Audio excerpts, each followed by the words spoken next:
que, como diz muito bem, a única coisa ilegal nessa história toda é o vazamento.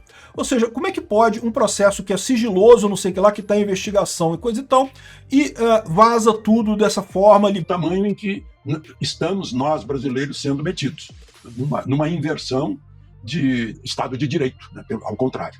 Que isso aí não fique... O próprio ministro Barroso, presidente do Supremo, tem que tomar uma atitude a respeito disso. Olá pessoal, sejam bem-vindos. O meu nome é Bruno. Se você gosta e apoia o nosso conteúdo, então deixa o seu like e inscreva-se no canal.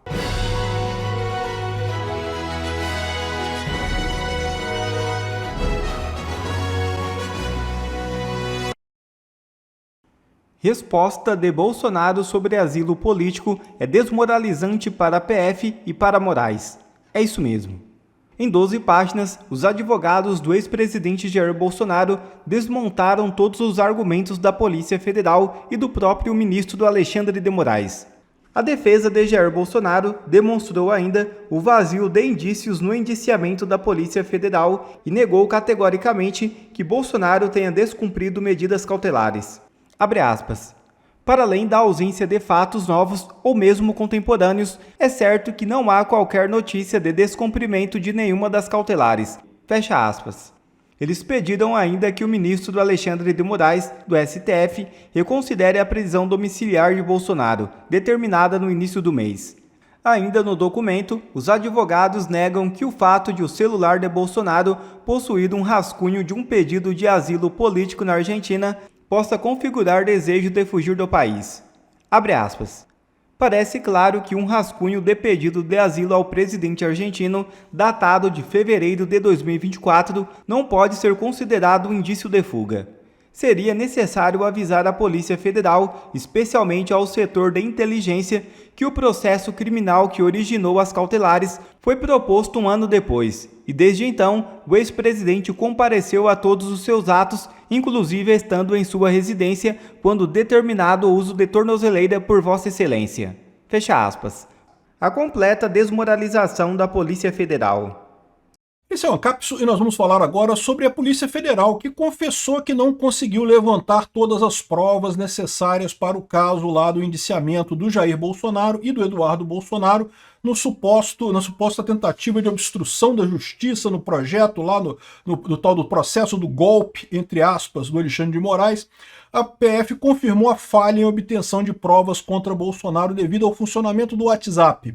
Está cada vez mais criticada esse indiciamento. É verdade que o STF ainda não deu resultado sobre isso, não aceitou necessariamente esse indiciamento ainda, muito embora a gente tenha certeza que o Alexandre de Moraes quer sim aceitar isso, né? Vamos ver o que vai acontecer nessa história aqui, mas está cada vez mais patente o absurdo que foi essa ação.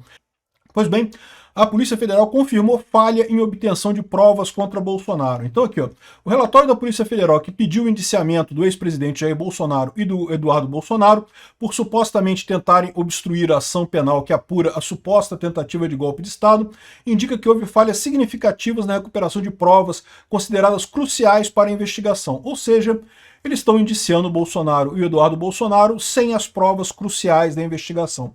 E, de fato, se você vê o que eles liberaram ali, não tem absolutamente nada que indique que houve um plano para tentar obstruir o processo do golpe aqui. Houve uma reclamação bastante embasada, de fato, no posicionamento político do Alexandre de Moraes, que claramente está perseguindo o Bolsonaro, né?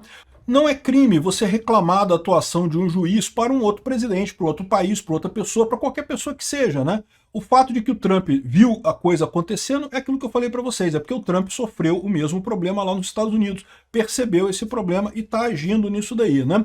Então aqui, ó, o relatório da Polícia Federal pediu indiciamento e tem falhas na investigação. Então a própria PF diz que não tem as provas aqui, né? É muito parecido com o caso do suposto golpe do Alexandre de Moraes lá, né? Que não, porque pegaram um monte de documentos e coisas soltas, aí concluíram que ia tentar um golpe, mas não sei o que lá, mas aí no dia 8 de janeiro o pessoal invadiu, enfim, cadê o golpe? Que troço é esse de golpe que não acontece, e aí acontece no outro dia, de outra forma, com outra pessoa, sem coordenação nenhuma com o Bolsonaro? É uma loucura tão grande, uma invenção tão grande da PF, que só para quem já quer condenar Bolsonaro previamente é que faz sentido isso daí, né?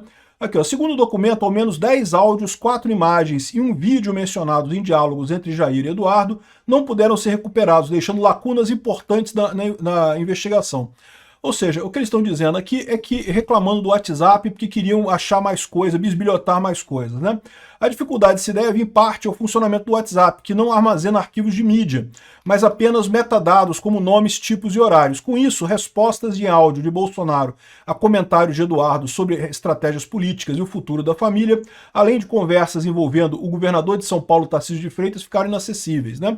Repara como é que eles estão querendo fazer uma força danada para incluir nessa investigação o Tarcísio de Freitas e a Michele Bolsonaro, né? Falaram que o Bolsonaro mandou dinheiro para Michele, como se fosse um crime mandar dinheiro para a própria esposa, né? Enfim, eu não sei qual é o regime de casamento do Bolsonaro e da esposa dele, mas se for em comunhão parcial de bens, que é o mais comum aqui no Brasil, é a mesma coisa. Conta dele, conta dela é a mesma coisa. Pode abrir até conta conjunta, se for o caso. Enfim, a polícia está reclamando isso aqui, está tentando envolver o Tarcísio e a Michele Bolsonaro, motivo óbvio de que eles seriam substitutos naturais do Bolsonaro na eleição de 2026. Ou seja, claramente, o que eles estão armando aqui é uma armadilha para proibir todo mundo da direita, só a esquerda poder concorrer em 2026, tal como faz Venezuela, como faz a Nicarágua e esse tipo de coisa, né? Entre as mídias perdidas estão um vídeo compartilhado por Eduardo com a frase "pressão aumenta nos Estados Unidos, pode ter certeza que não estamos parados". A investigação também não conseguiu recuperar o material sobre a relação com o presidente Trump e também não foi capaz de achar a resposta em áudio de Bolsonaro. Segundo a PF, essas lacunas comprometem a avaliação sobre o grau de coordenação entre Bolsonaro, seus aliados e eventuais interlocutores estrangeiros. Ou seja, embora a PF tenha pedido o indiciamento do Jair Bolsonaro e do Eduardo Bolsonaro, o próprio pessoal da PF admite que não tem muita coisa nisso daí, né? De novo, qual que é o problema nisso? O problema é isso que o Alexandre de Moraes quer. O Alexandre de Moraes mandou isso tudo. A gente sabe que, inclusive, o caso do inquérito do golpe, só saiu esse inquérito, esse relatório da PF indicando o golpe, porque o Alexandre de Moraes queria isso a qualquer custo, fez força para isso sair. E lógico, como é o Alexandre de Moraes que vai decidir se esse indiciamento segue o curso ou não, ninguém tem dúvida que o Alexandre de Moraes vai aceitar esse indiciamento do mesmo jeito, né? É a mesma lógica pervertida que foi usada no caso do inquérito, entre aspas, do golpe do Alexandre de Moraes, né? Okay. Além disso, a PF incluiu mensagens sem nenhum elo com a investigação dos relatórios sobre o Bolsonaro às vésperas do julgamento.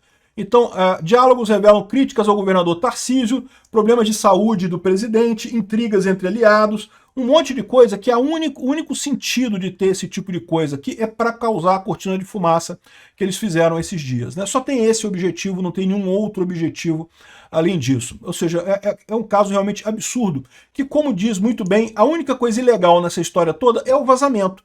Ou seja, como é que pode um processo que é sigiloso, não sei o que lá, que está em investigação e coisa e tal, e vaza tudo dessa forma, libera informação, um monte de coisa crítica do Eduardo Bolsonaro com Tarcísio, não sei o que lá, e coisa e tal, uma briga danada.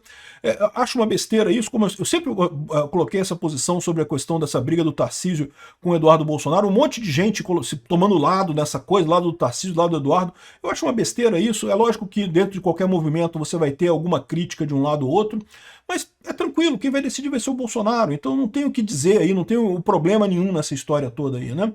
E o ponto é esse, o que teve de legal nessa história toda foi o vazamento das mensagens, que mais uma vez é feito de forma muito conveniente no momento que o STF se sente pressionado pelas medidas do governo Trump, pelas medidas no Congresso. O advogado Jeffrey Schichini, que integra a defesa do ex-assessor do ex-presidente Jair Bolsonaro, Felipe Martins, afirmou ao programa Oeste com Elas que a Polícia Federal investigou o ministro do Supremo Tribunal Federal, André Mendonça. A Polícia Federal investigou o ministro André Mendonça. A apurar se o ministro André Mendonça está participando da trama golpista a tentar subverter a ordem do julgamento. Vejam aonde está chegando essa ditadura. André Mendonça foi coagido, está sendo coagido no relatório final da Polícia Federal. Citaram o André Mendonça no relatório final como se ele conceder o meu mandado de segurança, ele estará participando de uma articulação defensiva a tumultuar o processo e subverter o processo, praticamente ameaçando acusar André Mendonça de golpista. Alexandre, denúncia preocupante aí do advogado Jeffrey Schickini, que, claro, precisa ser investigada, mas segundo o próprio advogado, né, o Schickini, na entrevista que ele concedeu hoje mais cedo, o motivo da investigação do ministro André Mendonça seria do período em que ele assumiu a defesa do Felipe Martins e teria ali identificado alguns recursos pendentes ainda de análise do Supremo Tribunal Federal. Isso é gravíssimo. Seria um escândalo gigantesco, amazônico. A Polícia Federal, a pedido de quem, né, investigando um ministro do Supremo assim, de uma hora para outra, mais ou menos tipo inquérito do fim do mundo, que surgiu lá dentro do Supremo sem Ministério Público há 6 anos, pelas mãos do ministro Toffoli, que indicou Moraes relator, e começou tudo isso.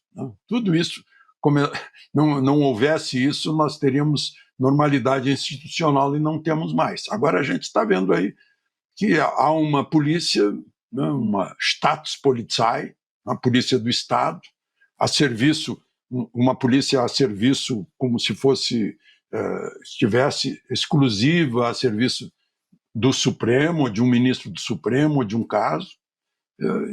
E faz de tudo, vai além, vai muito além dos limites da democracia, do devido processo legal, né?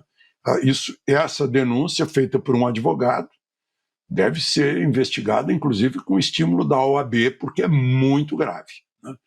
Não que represente algo que revela que saímos do devido processo legal, não, nós já saímos há muito tempo, mas revela o tamanho disso, o tamanho em que estamos nós brasileiros sendo metidos, numa inversão de Estado de Direito, né? Ao contrário.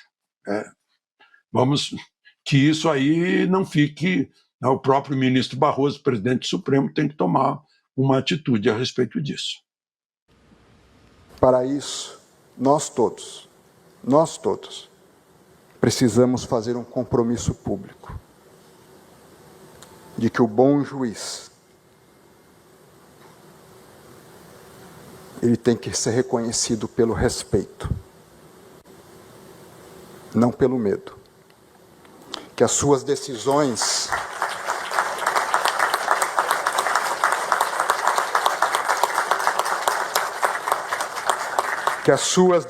gerem paz social e não caos, incerteza e insegurança. Bom, o ministro André Mendonça também destacou que o Estado democrático de direito precisa de equilíbrio institucional, com freios e contrapesos entre os poderes, e que as instituições devem ser justas e responsáveis com a sociedade. Assim, a democracia está diretamente relacionada ao livre exercício da razão pública. Não há democracia se as liberdades de expressão e de opinião estão cerceadas de maneira direta ou indireta. Já aproveito então, Marcílio, o que te chamou a atenção nesse discurso do ministro André Mendonça, que falou hoje no evento do LIDE. Bom, né? Bom discurso, boa fala. É isso, a gente tem que ter, o juiz, ele precisa ser reconhecido, inclusive, não pelo respeito que nós tenhamos por ele, juiz, mas pelo respeito que ele tem pela Constituição. É a Constituição a nossa mira, não é o juiz. O juiz, ele é apenas a boca da Constituição. É por ela que ele e todos nós devemos ter respeito. Então, essa questão do temor, isso já é por si só uma deficiência, uma demonstração de excrescência completa da democracia e do lugar em que nós estamos. Não existe nenhum regime que não seja tirânico que você tem medo das autoridades. Os servidores nos servem e servem à Constituição. E todos nós devemos estar em harmonia com esse ciclo todo. Nós, aqui no Brasil, criamos um medo do STF, um medo do ministro Moraes, um medo dos ministros todos, e isso é muito perigoso. Isso, por si só, já é um descaminho. Agora, essa fala do ministro Mendonça, acho muito importante, mas quero vê-la repetida dentro do plenário, quero vê-la repetida por ele em um confronto de olhar com os demais ministros, quero que ele dê nome aos bois quem é o ministro ali temido. É dessa maneira que a gente constrói um debate razoável e é dessa maneira que o STF pode voltar a um lugar de onde ele saiu perigosamente. O André Mendonça tem sido uma voz dissonante no Supremo. Agora, Piotr, será que ele tem coragem também de verbalizar isso durante o plenário do Supremo? Eu vou só recorrer a um outro trecho. Ele diz que o seguinte: o Estado de Direito impõe a autocontenção, que se contrapõe ao ativismo judicial. Nós reclamamos disso há muito tempo, né? E o ativismo judicial implica no reconhecimento implícito, ainda que não desejado, do enfraquecimento dos demais poderes. O ativismo, a uma só vez, é sintoma e causa do seu enfraquecimento. Aqui ele está defendendo a necessidade dos três poderes, tal como estabelecido na Constituição. Como sempre lembra o Alexandre Garcia aqui, são primeiramente independentes, depois harmônicos, mas a harmonia só vai existir se existir independência. Quando ele deixa isso muito claro, ele está recorrendo aqui, talvez, à máxima que a Constituição americana também reconhece, da separação clara dos poderes, ao que o doutor Scalia fazia, ao juiz Scalia, que talvez seja uma citação merecida nesse momento.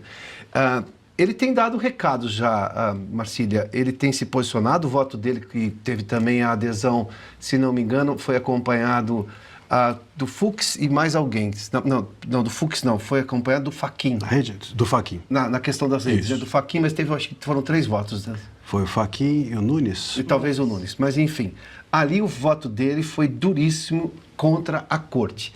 Que tipo de manifestação clara você espera? Porque ali no voto ele se opõe completamente a esses abusos que o Supremo se permitiu durante muito tempo, desde 2019. Eu sinto falta de um confronto nos debates. Tá. Eu acredito que a gente precisa entrar num lugar em que um ministro se sinta também confortável e também não tenha temor nenhum, não é? De dizer ao outro: olha, Vossa Excelência aqui está sendo autoritário, Vossa Excelência, se agir assim, age de forma tirânica, Vossa Excelência não pode causar medo nos cidadãos. Isso tem que ser dito ao outro. Eles estão lá para isso, é dessa maneira que funciona o debate dentro do plenário.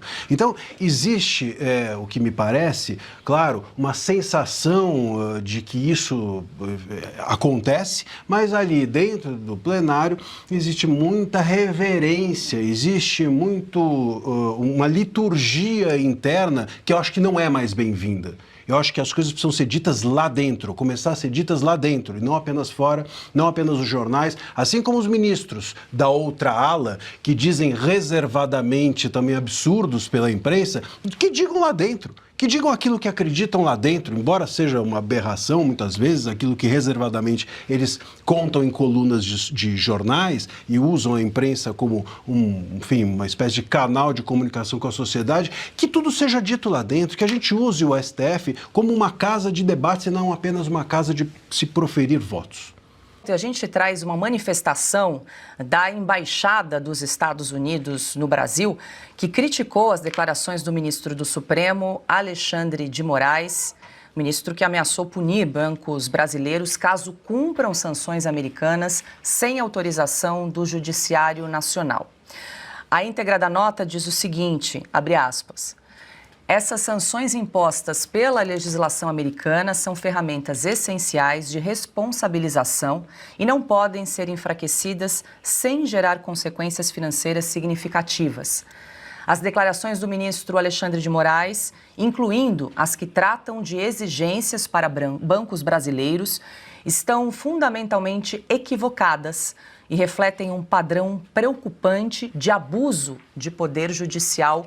Fecho aspas, já jogo para a Ana, até porque essa semana o ministro Alexandre de Moraes concedeu uma entrevista à Reuters e disse que os bancos brasileiros poderiam então ser punidos caso eles obedecessem, cumprissem aí as ordens, né, os regulamentos referentes à aplicação da Magnitsky contra o ministro Moraes. Paula, mais claro do que a fotografia já está, mais revelada, podemos dizer assim, porque as manifestações por parte do governo americano São manifestações de vários setores, de vários perfis, porque antes nós tínhamos uma manifestação, por exemplo, da Casa Branca, ou uma manifestação do departamento, do subsecretário de diplomacia do Departamento de Estado. Agora não, agora toda semana praticamente, quando não é todo dia, durante semanas importantes. Nós temos manifestações da Casa Branca, do Departamento de Estado, do Departamento de Tesouro, de vários perfis dentro do Departamento de Estado, da Embaixada dos Estados Unidos no Brasil, manifestações do próprio Donald Trump, que através da rede social dele, da Truth Social, já falou também várias vezes sobre Jair Bolsonaro, sobre a tirania do judiciário no Brasil. Ou seja, a fotografia está aí, muito bem revelada, com todas as cores, É o Christopher Landau, que é o vice-secretário do Departamento de Estado, é o Darren Beattie, que é o encarregado no Departamento de Estado das sanções Magnitsky, o Peter Navarro ontem, que é o czar, né, aí das tarifas, é o homem das tarifas do Donald Trump. Ou seja, não dá mais para falar que eu não entendi o que estava acontecendo. Está tudo aí e o Brasil, deliberadamente, sob o governo de Lula / Alexandre de Moraes / STF, está escolhendo os caminhos, né? Eles estão escolhendo os caminhos que estão escolhendo. Por falta de aviso, não vai ser.